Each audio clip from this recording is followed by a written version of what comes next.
Well, we're covering a topic today, Teen, which a lot of our viewers have left comments about over the years.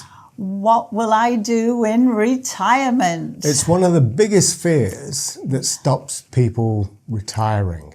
And so when you see people working in retirement, working past a natural retirement age, it's because they don't see themselves as having anything useful to do in retirement, whereas work provides that.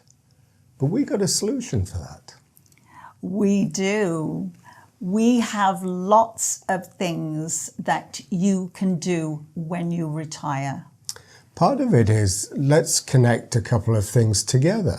So one of the things in retirement that eventually you'll get around to doing, but perhaps you could do it early in retirement, is downsizing.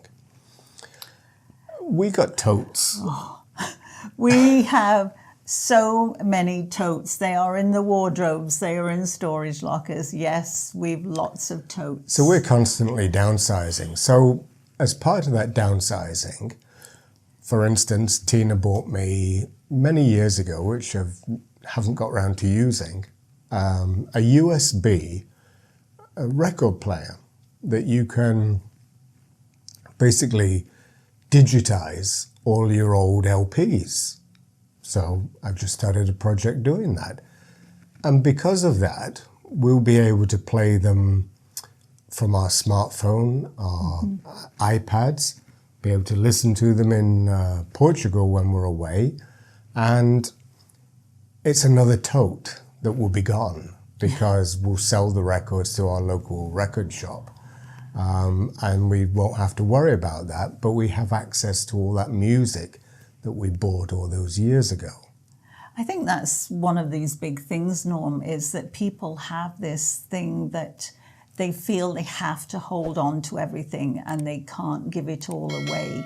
So what you were just saying there is enabling us to still enjoy it, but get rid of that thing to give us more space. Very much so. And then the other thing, the nice thing about digitizing your records are the fact we're not audiophiles, so we're never going to set a record player up and listen to all the nuances of the analog sound.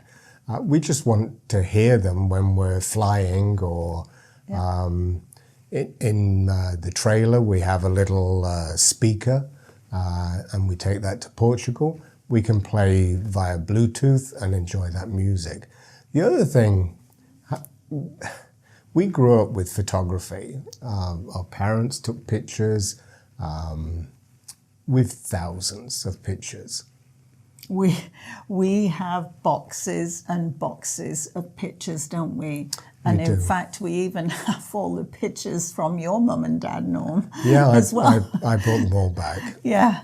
So one of the problems is that they're sat in boxes and nobody sees them. So one of the things in retirement, how about digitizing all those family photos?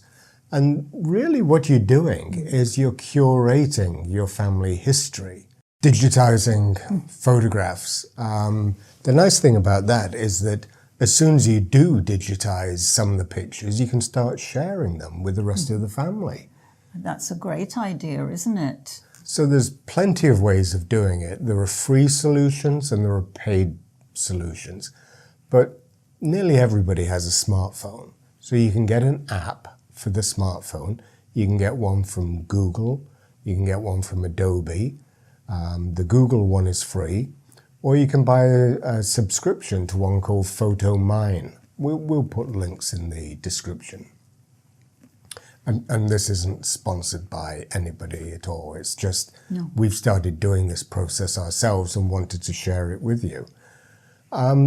So the PhotoMine is quite interesting because it would do some of the edits automatically.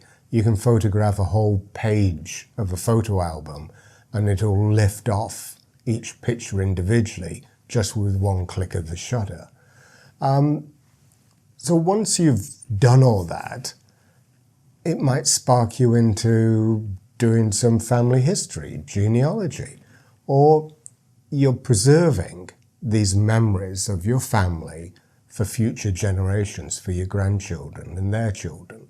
So it's something really worthy to do. And I think it's something, Norm, that you're not going to do it just in 1 or 2 days. It's quite a project that it could take you weeks or months to do. So you set yourself this task. And one of the advantages too, just like getting rid of the records, the LPs, is that once you've digitalized all the pictures, we can get rid of all those boxes of photographs. Yeah. And that'll give us more space too. And so we've been doing quite a bit of downsizing. We've been through our kitchen cupboards and got rid of a lot of glasses, mugs, just stuff that you pick up along the way that we're no longer using. And the big one that we just got rid of was... the Christmas tree. We had a huge 7.5-foot tree. And every year we used to put this tree up, didn't we?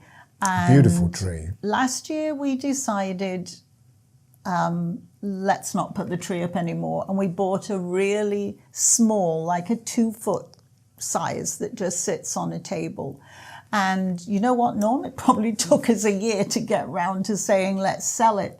So we put an advert up, and I tell you, we were really surprised how many people were interested in buying a Christmas tree, weren't we? We were indeed. We had dozens of replies. But what a big space it's given us in the area where the Christmas tree was. So it's a sort of constant downsizing that we're doing, isn't it? So with some of the solutions that we've put forward with digitizing your old LPs, digitizing family photographs, the nice thing about that as well is you're exercising your brain because you're having to learn new skills as well. Another interesting gift from a viewer, another author, and another book. And so we would just like to give a shout out to Simone Jett. And this is a great book called Climate Cats. And actually, I've started to read it, and it's a really nice book. And we will put a link in to it because we think it could be a great gift idea for anybody who's got young children or grandchildren. It's very much aimed at a children's book that you could read to a child or with a child. And Tina's enjoying it. It's a cute story.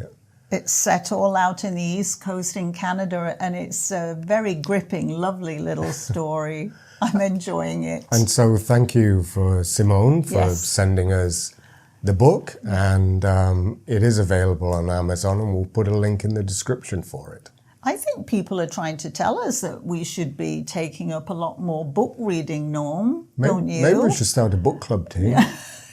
Or we could have like book of the month or something, hey? Very much. But it'd be a good book to take with you to Portugal and read on the beach. It would. I am going to be taking it with me. We hope that everybody is keeping well. And staying safe. Until the next time. Bye-bye. Bye-bye.